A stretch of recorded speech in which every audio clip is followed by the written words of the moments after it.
Hi everyone, good morning sa inyong lahat. Nandito ako ngayon sa Prague. I'm having my tour dito sa Eastern Europe. So yung kasama sa package tour ko is Prague, Vienna, and Budapest. And then meron akong solo trip to Rome on December 3. 3 nights ako sa Rome. So nag-avail ako ng isang package tour and ang presyo kasi medyo mura. So ang nangyari kahapon, medyo hindi ganun kaganda dahil medyo mahaba yung trip namin. So from Dubai, we went, nag-stop over kami sa Munich ng ilang oras. Yung problema dun sa Munich, sa kanilang airport, medyo hindi organized yung airport nila. Ang hirap hanapin kung aling gate yung pre-departure area nila. Kasi ang lumabas sa ticket, letters lang, walang number ng gate. So pagdating namin doon, dahil syempre ilang oras lang kami doon, 2 to 3 hours, and then hahanapin pa namin yung gate. Lahat kami medyo kabado na baka maiwanan kami ng flight. But luckily, nakita rin namin, and yung mga tao doon sa airport mismo, yung mga staff, parang hindi sila ganun ka-accommodating. And one more thing, sa immigration nila, medyo strict. Ang daming tinanong, especially sa akin, marami silang tinanong, katulad ng ilang days ako mag-i-stay sa Prague, sa Vienna, sa Budapest. Tapos tiningnan din yung aking tickets pauwi ng Dubai from Rome, kung saan ako titira sa Rome, booking ko ng hotels. So medyo strict sila sa immigration. So medyo matagal yung immigration.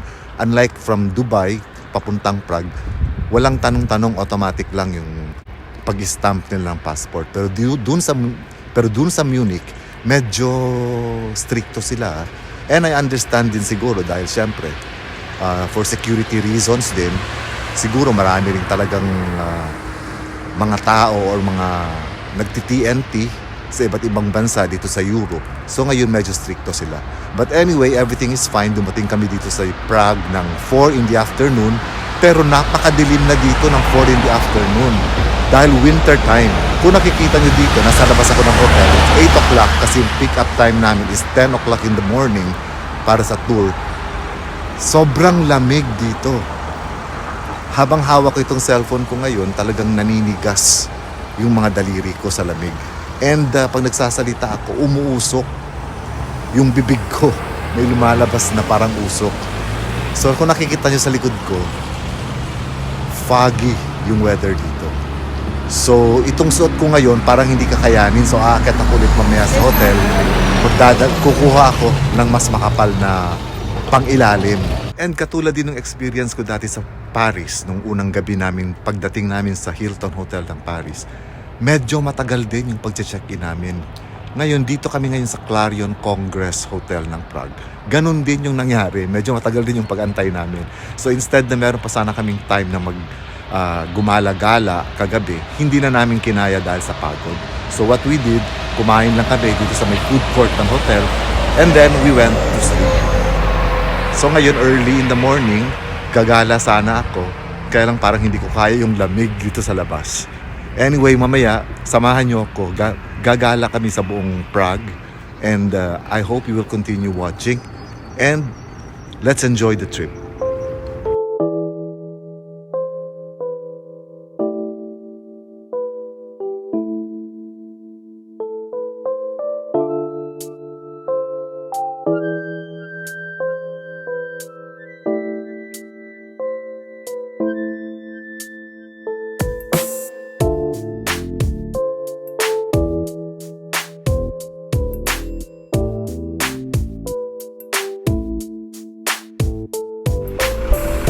So magsisimula na kami ng tour namin ngayon. Ito yung aming tour guide. And magkikita kami dito mamaya later on at 6:30 in the evening. At may mga kasama kong mga Bisaya rin dito. Ayaw ko silang ipakita kasi medyo nakakahiya. Kanta kami at kaya mo kami. Ayan sila. Hi! Ayan sila. Ito kami lahat. Ayan kami lahat. Ayan. So, papunta kami ngayon sa Prague Castle. Ayan, medyo mahaba yung pila. Kasi yung Prague kasi is like, actually sa Europe marami talaga mga castles and churches. Pero sabi ko nga kanina, dito sa Prague, surprisingly, halos pantay yung number ng population nila who are Christians, especially Catholics and atheists. So malaki rin yung percentage dito na hindi masyado silang religious, which is very surprising. But anyway, samahan niyo ako mamaya sa loob ng Prague Castle. This is Andrea. Hi, Andrea. Say hi, Andrea, to the vlog. Hi Dubai. I'm happy with you. She's from Budapest. And Yes. she's also one of our tour guides. Just to inform you, now we will wait for in this queue because we need to pass the security guard. Because this is also the place we are going. This is the seat of all the kings before, and now is the seat of the president, and therefore they just we need to pass the control. They will check your bags, okay, just to go in. So we have to wait a little. So eto, nasa Prague Castle na kami papasok. Medyo may security check lang sa labas. Pero wala naman, mababait sila. Yung mga guards, parang check lang nila yung laman ng bag mo. So ito siya, yung Prague Castle.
Tapos makikita nyo rin dito, may parang mga stalls.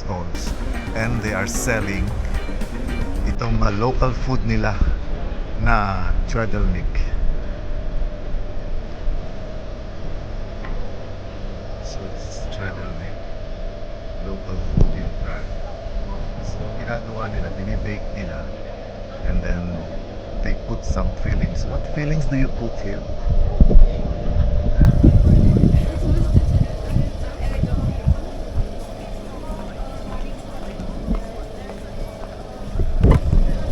Chocolate, no. So this is chocolate. No, chocolate put inside. No chocolate. No.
So meron ditong chocolate beer and chocolate wine. So sinubukan ko itong chocolate beer. Ito siya. So yung lasa niya medyo may konting pait because maybe of the beer and the chocolate. But it tastes like beer. Pero I think this is non-alcoholic and it costs 50 crowns. So ito yung local food nila. This is called tredelnik. And then pwede mo siyang lagyan ng filling. Yung feeling nila dito, as of now, pwedeng chocolate, pwedeng ice cream. Kaya lang, it's too cold down here. So, siguro, chocolate. Chocolate na lang. So ito yung spelling ng Treadle Milk. Local food na club. So titikman natin ngayon yung chocolate. So ito siya ngayon, yung Treadle Milk. Ayan.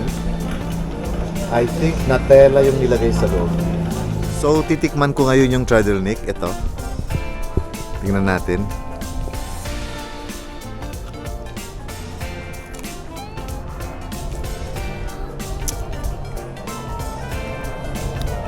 Napakasarap. Napakasarap. Para siyang hindi naman siya ensaymada, pero yung bread niya medyo malutong na malambot na hindi ko maintindihan. Plus of course yung chocolate niya sa loob napakasarap. I was thinking it's Nutella pero parang hindi.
So ngayon nandito kami sa Charles Bridge. This is the famous Charles Bridge.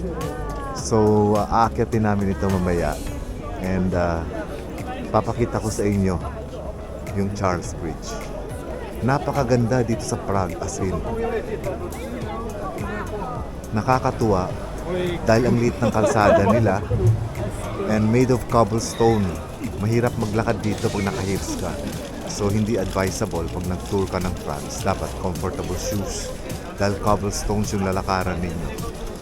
Bali-bali yung paa nyo pag nag-heels kayo dito.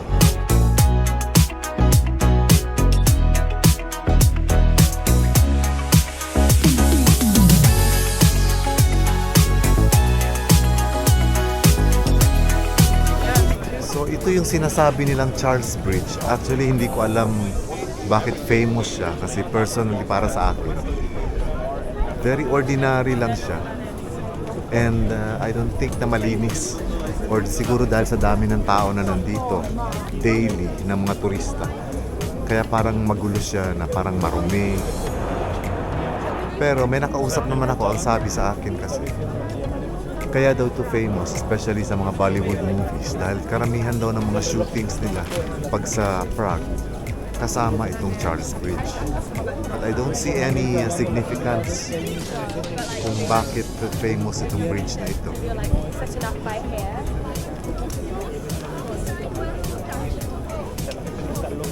Although from here, yung paligid niya, ang ganda naman talaga. When you see the buildings, yung mga designs ng mga buildings, maganda talaga. Parang nasa lumang kingdom na may mga palasyo yung setting.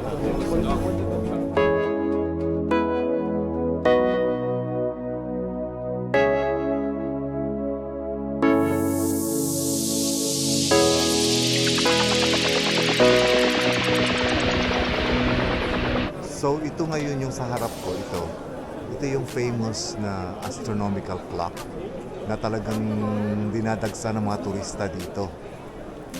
So usually magri-ring, ano ba tawag dyan? Tutunog yung bell, tapos may lumalabas na parang cuckoo clock dati sa Germany.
So ngayon kakain muna kami dito sa Old Prague Ham and Sausage.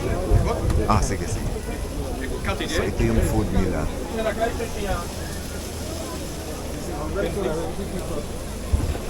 The ham and the beer it will be 198. Okay. Hello. Ham, 100 grams. The set prosím chef, yeah. And potato with cabbage, 100 grams. So ito yung binili ko, ham with potato and cabbage. Masarap itong potato and cabbage. Yung ham di ko pa natitikman, and this is the sausage. So ganito lang, kakain ka dito sa park. Mamili ka na ng pwesto mo, ayan. Pwede sa mga bench, pwede kang nakatayo. Ayan siya. So dyan lang, ganito lang sila kasimple dito. Hindi mo na kailangan kumain pa sa mga fancy restaurants. Kasi masarap talaga yung ham nila. Pati yung kanilang sausage na parang longganisa sa atin. And masarap din yung patatas nila na may cabbage. So andito kami ngayon sa Christmas, sinasabi nilang Christmas store ng Prague. Ang saya dito. Parang talagang Christmas is in the air. See, tingnan ninyo yan, no? Ang ganda ng mga ilaw. Actually, andito kami, kasama ko si Daniel sa tour. Hindi naman kayo mamimili ng Christmas decorations. Actually, naghahanap kami ng something to warm us up. So, maghahanap kami ng mga jackets kasi hindi kaya. Sobrang ginaw dito. Wala pang snow dito, pero sobrang ginaw.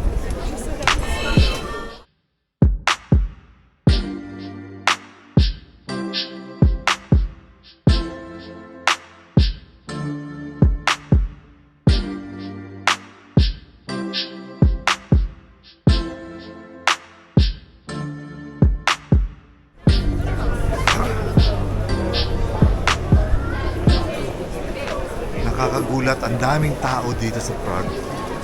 Parang number 1 tourist destination yata ito. Sobrang dami ng tao. Pero sabi nga nila, medyo nakakatakot mag-ingat sa mga magnanakaw, mga snatchers. Pero pag andito ka, parang hindi mo naman ramdam. Hindi mo naman, pero natural na sa atin yun na mag-iingat talaga tayo lagi sa mga gamit natin. Pero hindi naman yun exaggerated na halos yakapin mo na yung mga bags mo habang naglalakad. Hindi naman ganun. Natural, kahit saang lugar sa mundo, meron talagang mga snatchers. Ay, hindi naman snatchers, pickpocketers, ganun. So, ito siya, ang dami. Tsaka, masyadong Christmas feel dito. Kung napansin ko na talagang big event sa kanilang Christmas time.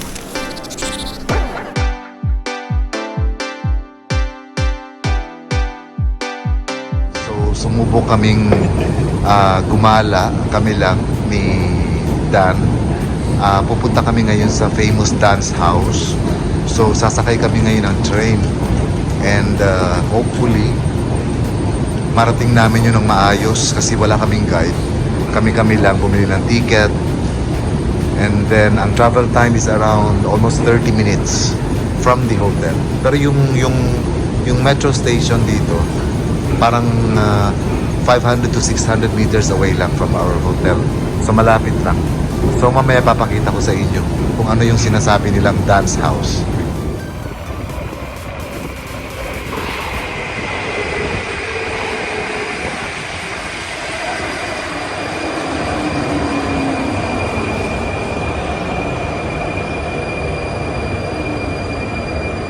So from the train, naglakad-lakad na kami papunta dun sa dance house. The good thing is, yung mga taong pinagtatanungan namin dito, especially yung mga supervisors ng mga train stations, madaling kausap. Hindi sila yung tipong mga tao sa Paris na parang aristocrats. Dito, accommodating sila sa mga tanong. So, hopefully, hindi kami maligaw papunta doon sa, ayan, nakikita ko na yung dance house. Ayan.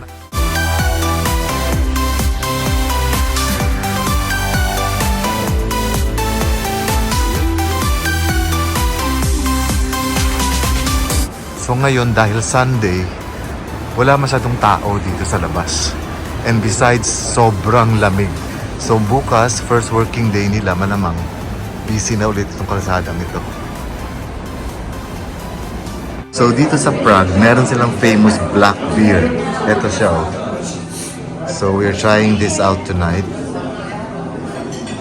Yan. Tapos order kami kasi may nagsabi sa amin na kasama namin sa tour na dito daw siniserve yung the best pork na natikman niya.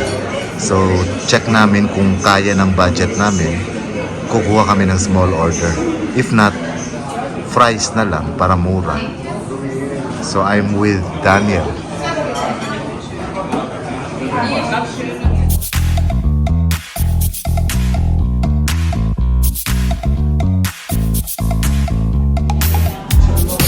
So, ito yung in-order namin. Pork knuckle. No? Pork knuckle yung pangalan. So, tikman namin kasi sabi, one of the best daw na natikman ng kaibigan namin. So, tatry din namin. Ang partner niya is yung black beer. So, after namin dun sa, napuntahan namin lahat yung gusto namin puntahan, bumalik na kami ng hotel, sumakay ng train.